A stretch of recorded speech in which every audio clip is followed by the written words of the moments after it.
نحمده ونستعينه ونستغفره ونعوذ بالله من شرور أنفسنا ومن سيئات أعمالنا من يهده الله فلا مضل له ومن يضلله فلا هادي له ونشهد أن لا إله إلا الله وحده لا شريك له ونشهد أن سيدنا ومولانا محمدا عبده ورسوله الذي أرسله بالحق بشيرا ونذيرا وداعيا إلى الله بإذنه وسراجا منيرا أما بعد فقد قال الله تعالى في كلامه المجيد أعوذ بالله من الشيطان الرجيم بسم الله الرحمن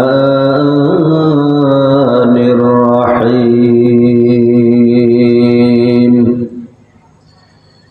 إن هذه أمتكم أمة واحدة وأنا ربكم فاتقون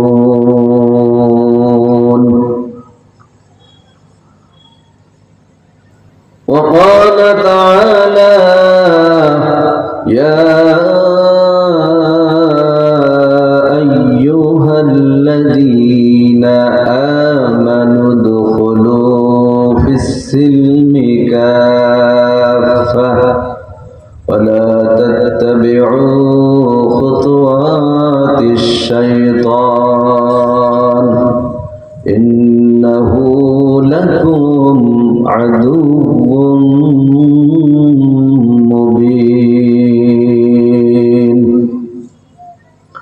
وقال رسول الله صلى الله عليه وسلم سبعة يظلهم الله في ظله يوم لا ظل إلا ظله إمام عادل وشاب نشأ في عبادة الله ورجل قلبه معلق بالمسجد إذا خرج منه حتى يعود إليه ورجلان تحابا في الله اجتمعا عليه وتفرقا عليه ورجل ذكر الله خاليا ففاضت عيناه ورجل دعته امرأة ذات حسب وجمال فقال إني أخاف الله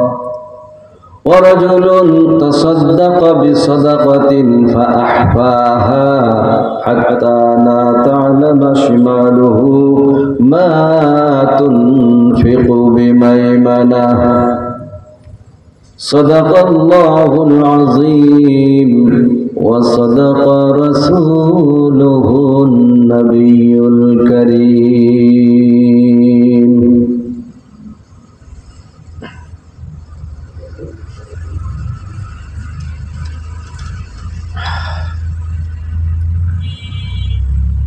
ছোটদার জামে মসজিদ কমিটি কর্তৃক আয়োজিত আজকের এই তাফসীরুল কোরআন মাহফিলে সম্মানিত সভাপতি জনাব আলহাজ মোহাম্মদ গুলজার হোসেন, সহসভাপতি জনাব মোহাম্মদ আব্দুর রহিম,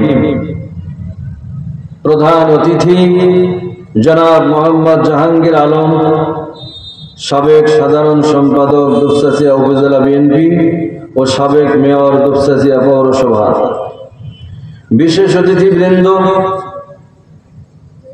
জনাব নূর মোহাম্মদ আবু তাহের, জনাব আফসার আলী, জনাব আবু বকর সিদ্দিক, জনাব মোহাম্মদ মুআজ্জম হোসেন সহ বিশেষ অতিথিবৃন্দ, প্রধান বক্তা হাফিজ মাওলানা মোহাম্মদ আবু রায়হান আবরার, তৃতীয় বক্তা হাফিজ মাওলানা মাসুম বিল্লাহ নোমানী, আমন্ত্রিত অতিথিবৃন্দ, মঞ্চে উপবিষ্ট ওলামায়ে কেরাম, আমার সামনে অত্র এলাকার দিনদার ইমানদার মুসলমান ভাইয়েরা, পর্দার আড়ালে মা ও বোনেরা, মিডিয়ার ব্যক্তিত্ব, সাংবাদিক বৃন্দ, আসসালামু আলাইকুম ওয়া রাহমাতুল্লাহ। মহান মাহবুদের দরবারে শুকরিয়া জ্ঞাপন করছি, যিনি আমাদেরকে এত সুন্দর একটি তাফসীর মাহফিলে উপস্থিত হয়ে কোরআন এবং সুন্নাহর আলোকে জ্ঞান অর্জন করবার এবং সেই অনুপাতে আমল করার মানসিকতা নিয়ে এখানে বসবার তৌফিক দিয়েছেন। এজন্য সবাই পড়ছি আলহামদুলিল্লাহ।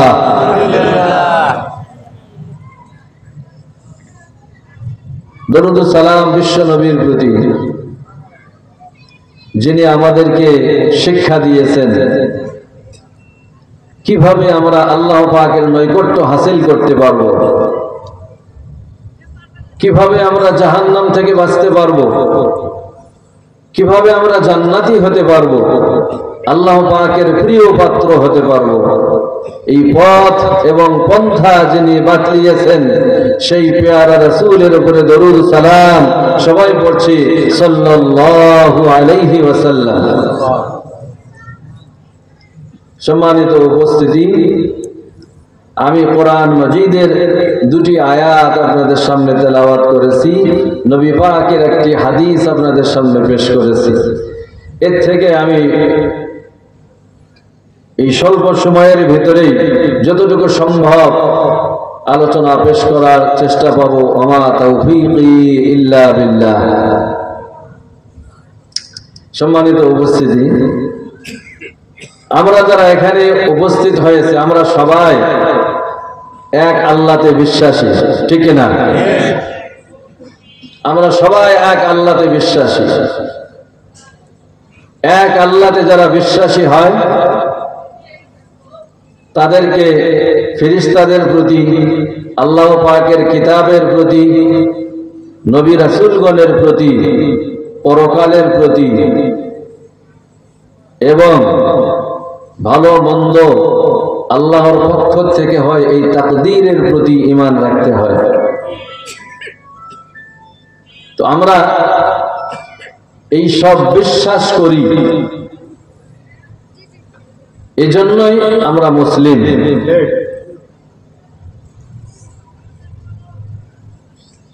আল্লাহকে বিশ্বাস করার দাবি অনেক মানুষ করে, সবাই কিন্তু মুসলিম নয়।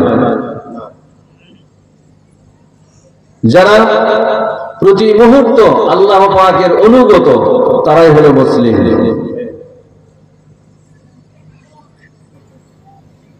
এখানে যারা আমরা উপস্থিত আছি আমরা সবাই মুসলিম, আল্লাহতে বিশ্বাসী। যারা আমরা আল্লাহতে বিশ্বাসী, যারা অমুসলিম তারাও দাবি করে যে তারাও আল্লাহতে বিশ্বাসী। তাহলে পার্থক্য কি? যে মৌখিক এই বিশ্বাসের তেমন কোনো মূল্য নাই। যারা এই বিশ্বাসের সঙ্গে সেই অনুপাতে কাজ করে সেইটা আল্লাহ পাকের কাছে গ্রহণীয়। বাইরে আমার লক্ষ্য করুন, আল্লাহ রাব্বুল আলামিন কোরআন মাজিদে জানিয়ে দিলেন যে তোমরা আমার প্রতি ঈমানের দাবি করতেছ,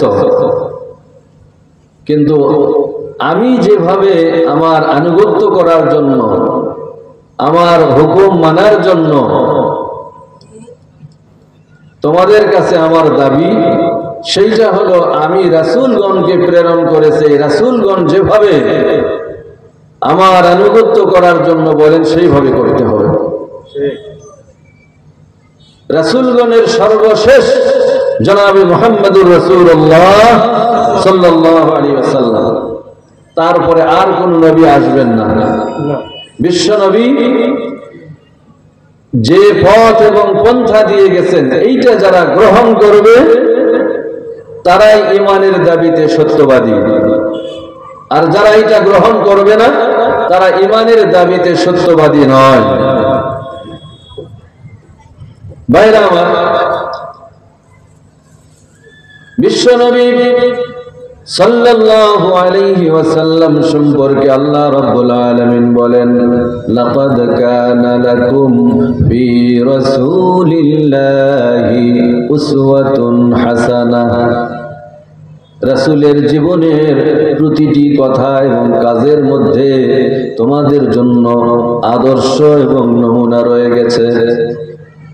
বিশ্ব নবীর গোটা জীবন আমাদের জন্য আদর্শ। এই আদর্শ যদি আমরা অনুসরণ করি তাহলে আল্লাহ রাব্বুল আলামিন আমাদের প্রতি সন্তুষ্ট হবেন, খুশি হবেন, আমাদের ঈমান, আমাদের আমল কবুল করবেন, অন্যথায় আল্লাহ পাক কবুল করবেন না।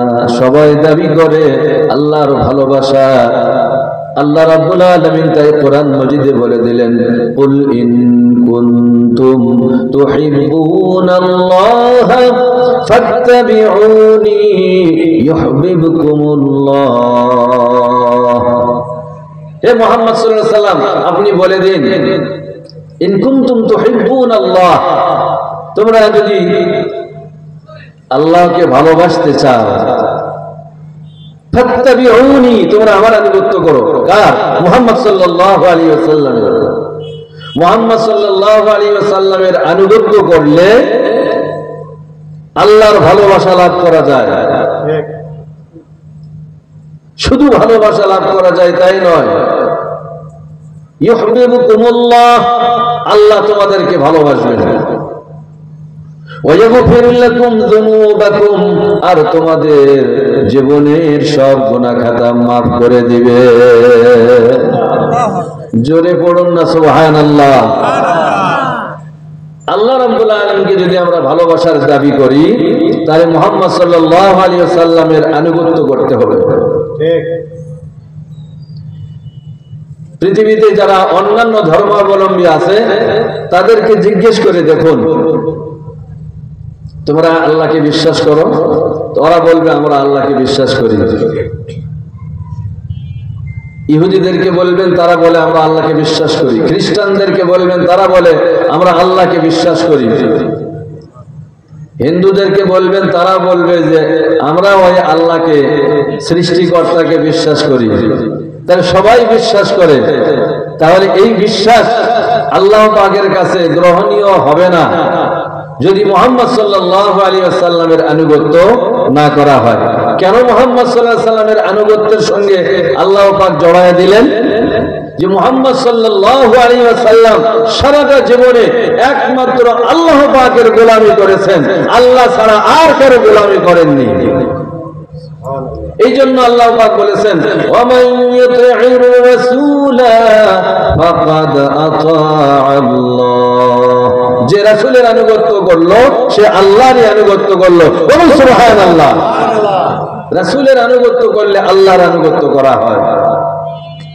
রাসূলের আনুগত্য বাদ দিলে তার ঈমান আল্লাহ পাকের কাছে গ্রহণীয় হবে না। আমি শুরুতেই একটি কোরআন মাজিদের আয়াত তেলাওয়াত করেছি, সূরা মুমিনুনের। আল্লাহ রাব্বুল আলামিন বলেন, ইন্না হাদিহি উম্মাতুকুম উম্মাতান ওয়াহিদা,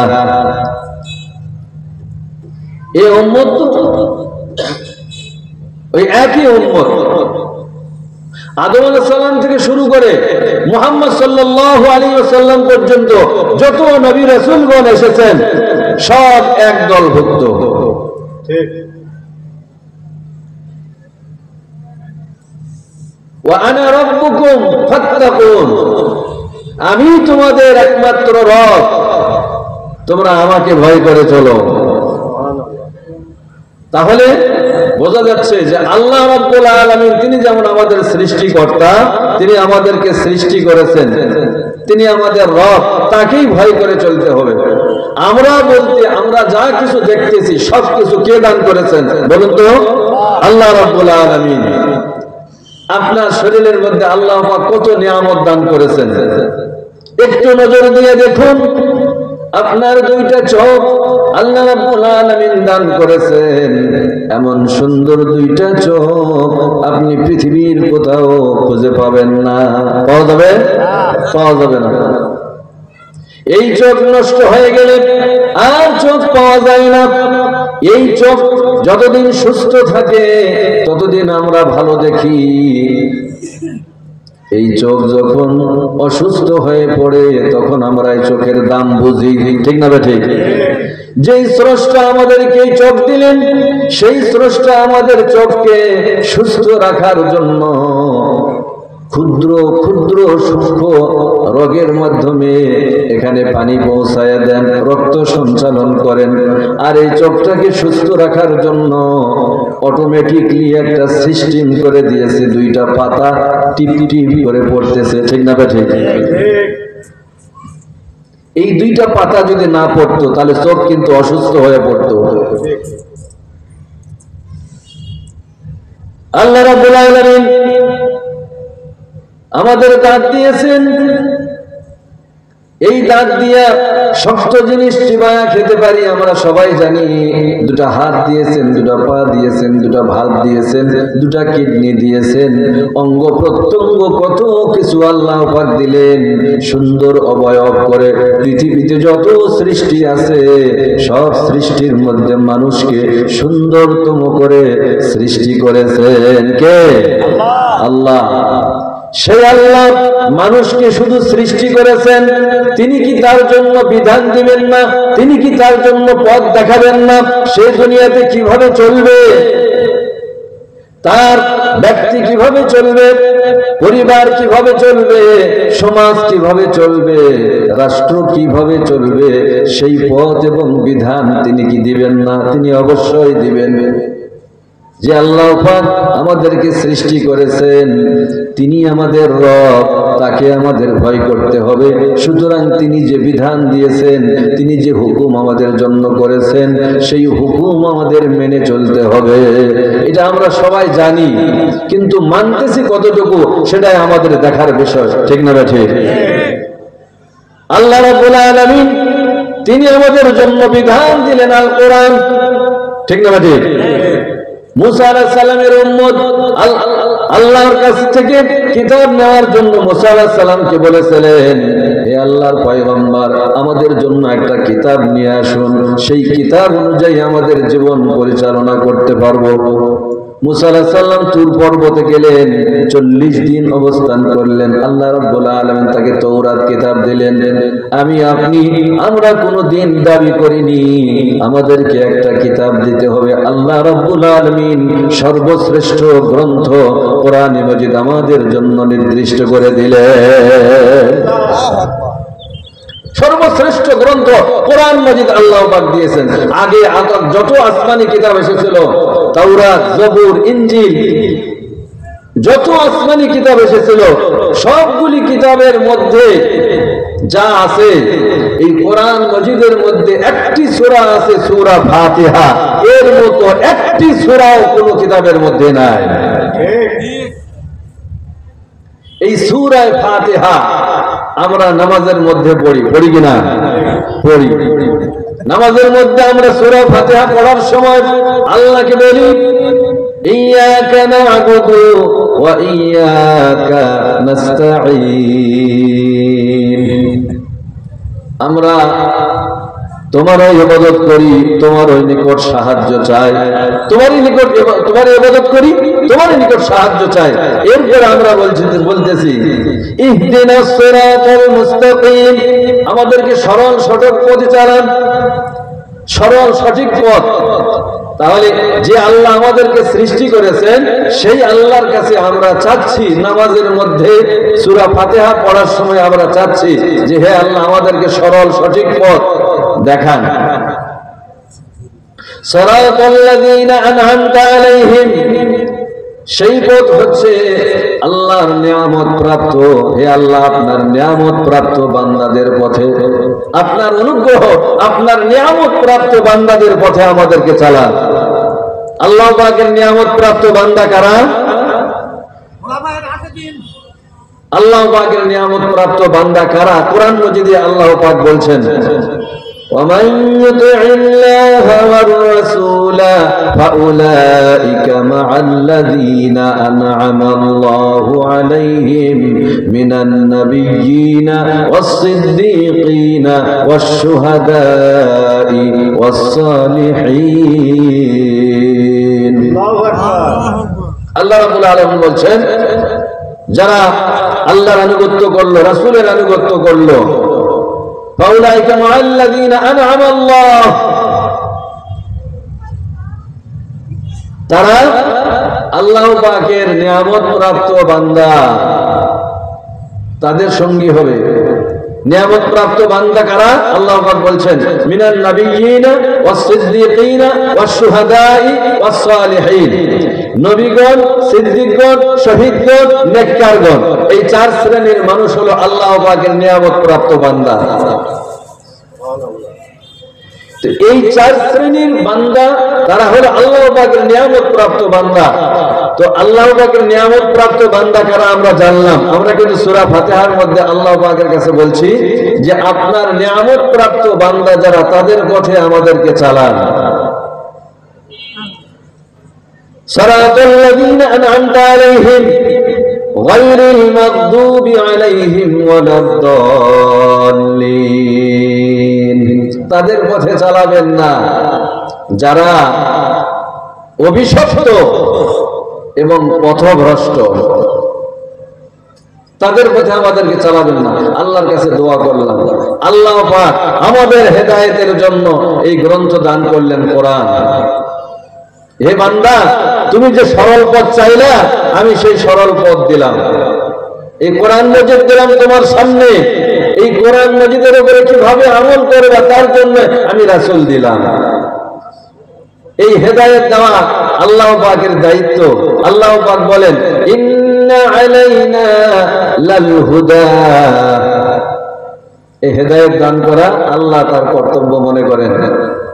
অন্য জায়গায় বলেছেন ওয়া আলাল্লাহি কাসদুস সাবিলি ওয়া মিনহা জাইর, সরল সঠিক পথ দেখানো আল্লাহ পাকের দায়িত্ব। যেখানে অনেক অসংখ্য বাঁকা পথ রয়ে গেছে, এই পৃথিবীতে অসংখ্য বাঁকা পথ আছে না নাই? আছে। এর মধ্যে সঠিক পথ কোনটা এটা দেখায় দেওয়ার দায়িত্ব আল্লাহ পাক নিজে। তাই আল্লাহ পাক সঠিক পথ দেখানোর জন্য নবী রাসূলগণকে প্রেরণ করেছেন। এই জন্য বিশ্ব নবীর আনুগত্য করতে হবে। বিশ্ব নবীর আনুগত্য যদি আমরা করি তাহলে আমরা সরল সঠিক পথে থাকতে পারবো। এই বিশ্ব নবীর আদর্শ সম্পর্কে, কোরআনের জ্ঞান এবং বিশ্ব নবীর আদর্শ সম্পর্কে আমাদের জ্ঞান না থাকার কারণে আমরা ভুল করে চলেছি।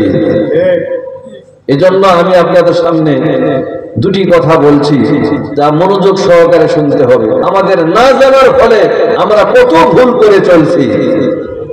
দেখুন, আমাদের দেশে আমরা মুসলমানরা অনেক সময় বিধর্মীদের কালচারে লিপ্ত হয়ে গেছে। আমরা অনুসরণ করবো কার? বিশ্বনবী জনাবে মুহাম্মদুর রাসূলুল্লাহ সাল্লাল্লাহু আলাইহি ওয়াসাল্লামের। কিন্তু বিশ্বনবীকে বাদ দিয়ে আমরা কাদের অনুসরণ করতেছি একটু খেয়াল করে দেখেন তো।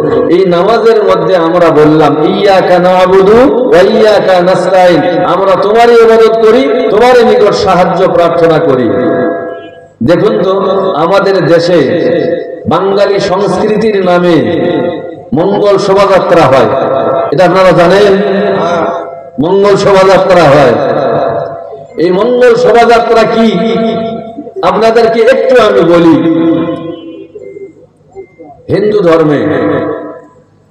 হিন্দু ধর্মের শ্রীকৃষ্ণের জন্ম, তাদের বিশ্বাস যে শ্রীকৃষ্ণের জন্ম হয়েছে অশুভ শক্তিকে খতম করে, অশুভ শক্তিকে বিনাশ করার জন্য। এই জন্য জন্মাষ্টমীতে তারা মঙ্গল শোভাযাত্রা করে।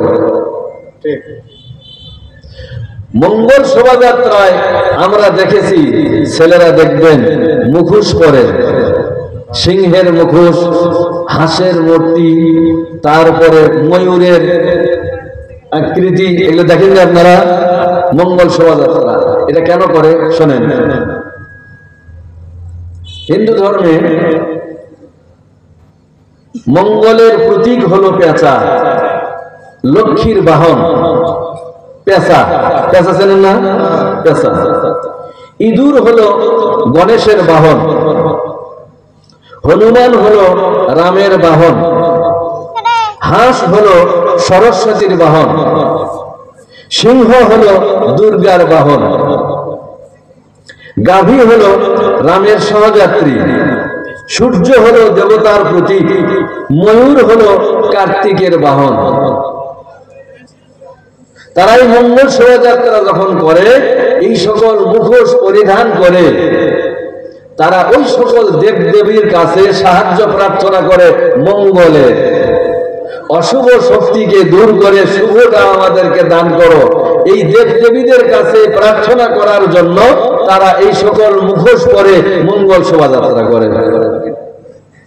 এখন আপনারা বলেন এটা হিন্দু ধর্মে যারা বিশ্বাস করে তারা এটা পালন করবে, তাতে কোনো সমস্যা নাই। কিন্তু কোন মুসলমানের বাচ্চা, কোন মুসলমান সন্তান যদি এই মুখোশ পরে মঙ্গল শোভাযাত্রায় অংশগ্রহণ করে তাহলে বোঝা যাবে সে ওই দেবদেবীদের কাছে সাহায্য কামনা করতেছে, মঙ্গল কামনা করতেছে। ঠিক না? বলছে আমাদেরকে বুঝতে হবে। আমি যা বললাম এটা যদি ভুল বলে থাকি আপনারা আমাকে সংশোধন করে দিবেন। তাহলে এই কালচারটা আমাদের দেশে, বিশেষ করে ঢাকা বিশ্ববিদ্যালয়ের চারুকলাতে 1989 সালে এটা শুরু হয়ে গেছে ঢাকা বিশ্ববিদ্যালয়। এর থেকে আস্তে আস্তে সম্প্রসারিত হচ্ছে। না জানার ফলে মুসলমান সন্তানরা মঙ্গল শোভাযাত্রায় অংশগ্রহণ করে মুখোশ পরে মঙ্গল শোভাযাত্রায় অংশগ্রহণ করতেছে। এটা করা যাবে না। যে মুসলমান নামাজ পড়ে নামাজের মধ্যে বলে ইয়্যাকা না'বুদু ওয়া ইয়্যাকা নাস্তাঈন, আমরা তোমারই ইবাদত করি, কেবলমাত্র তোমারই ইবাদত করি এবং শুধুমাত্র তোমারই নিকট সাহায্য চাই। যেই ব্যক্তি নামাজের মধ্যে দুই হাতে কান ধরে এখানে হাত বেঁধে নামাজের মধ্যে আল্লাহকে বলছে, হে আল্লাহ আমি শুধুমাত্র তোমারই ইবাদত করি আর সাহায্য চাইলে শুধুমাত্র তোমার কাছে চাই, তাহলে আপনি কেন সিংহের মুখোশ পরেছেন? কেন আপনি ময়ূরপঙ্খী মুখোশ পরেছেন? কেন আপনি মঙ্গল শোভাযাত্রায় যোগদান করেছেন? এটা বাঙালি সংস্কৃতি নয়, এটা হিন্দুয়ানি সংস্কৃতি, হিন্দু ভাইরা পালন করবে। কিন্তু কোন মুসলমানের বাচ্চা মঙ্গল শোভাযাত্রায় অংশগ্রহণ করে এই দেবদেবীর কাছে সাহায্য চাইতে পারে না, মঙ্গল চাইতে পারে না। ঠিক না? ঠিক। আমাদের বুঝতে হবে মুসলমানের সন্তানরা আমরা কি করছি। কিন্তু এটা বাঙালি সংস্কৃতির নামে চালায় দেওয়া হচ্ছে। এটা যে হিন্দুয়ানি সংস্কৃতি সেইটা না বলে এটা মুসলমানদের মধ্যে চালু করা হচ্ছে, সেটা আমাদের সবার। আর এ কথাও তো বলে দেওয়া হয়েছে ধর্মযাত্রা উৎসব সবার বলে দেওয়া হয়েছে। এইভাবে করে মুসলমানদেরকে তাদের ঈমান হরণ করা হচ্ছে। মুসলমানদেরকে সাবধান হতে হবে। মঙ্গল শোভাযাত্রা করবে হিন্দু ভাইরা, তারা করবে, কোনো আপত্তি নাই। কিন্তু কোন মুসলমানের বাচ্চা মঙ্গল শোভাযাত্রায় যোগদান করতে পারবে না। দেবদেবীর কাছে আমরা সাহায্য চাই না, আমরা সাহায্য চাই কার কাছে? আল্লাহ পাকের কাছে। ওই আল্লাহ আমাদেরকে বাতলায়া দিলেন। কি বাতলায়া দিলেন? ওই আল্লাহর কাছে আমরা চাইলাম যে আমাদেরকে সরল সঠিক পথ দেখান, আপনার নিয়ামত প্রাপ্ত বান্দাদের পথে চালান, নবীগণ, সিদ্দিকগণ, শহীদগণ, নেককারগণের পথে আমাদেরকে চালান। এই দোয়া আল্লাহর কাছে করলাম। আর কি দোয়া করলাম? গায়রিল মাগদুবি আলাইহিম ওয়ালাদ-দাল্লিন, যারা অভিশপ্ত, যারা পথভ্রষ্ট, তাদের পথে আমাদেরকে চালাবেন না। অথচ কার্যক্ষেত্রে যাইয়া আমরা ইহুদি খ্রিস্টানদের গোলামি করতেছি, ঠিক না ভাই? ইহুদি খ্রিস্টানদের গোলামি করতে, অথচ আল্লাহ পাক তাদের ভ্রান্তি ধরে দিয়েছেন। ওয়াকালাতিল ইয়াহুদু উযাইরুন ইবনুল্লাহি ওয়াকালাতিন নাসারাল মাসীহ ইবনুল্লাহ। যারা ইহুদি তারা বলে উযাইর আল্লাহর পুত্র, আর যারা নাসারা খ্রিস্টান তারা বলে ঈসা আল্লাহর পুত্র। এই কথা বলার দরুন তাদের ঈমান আছে নাকি? আহলে কিতাব হলে কেউ তাদের ঈমান নাই। তারা শিরক করে ফেলেছে, তারা ভ্রান্ত, তারা পথভ্রষ্ট, তারা অভিশপ্ত, তাদের পথে নয়। কিন্তু আজও আমরা ওই ব্রিটিশদের আইন মেনে চলতেছি, ঠিক না ভাই? আমাদের দেশ চলে কোরআনের আইন দিয়া না ব্রিটিশের আইন দিয়া? মানব রচিত আইন দিয়া, মানব রচিত আইন দিয়া সমাজ চলতেছে। অথচ কোরআনের আইন দিয়া ব্যক্তি, সমাজ এবং রাষ্ট্র পরিচালনা করার জন্য আল্লাহ পাক নির্দেশ দিলেন। আমি বানায় বলতেছি, কোরআন মাজিদে সূরা নিসা 105 নম্বর আয়াত আল্লাহ রাব্বুল আলামিন বলছেন, ইন্না আনজালনা ইলাইকাল কিতাবা বিল হাক্কি লিতাহকুমা বাইনান নাসি বিমা আরাকাল্লাহ ওয়া লা তাকুন লিল খাইনিনা খাসীমা।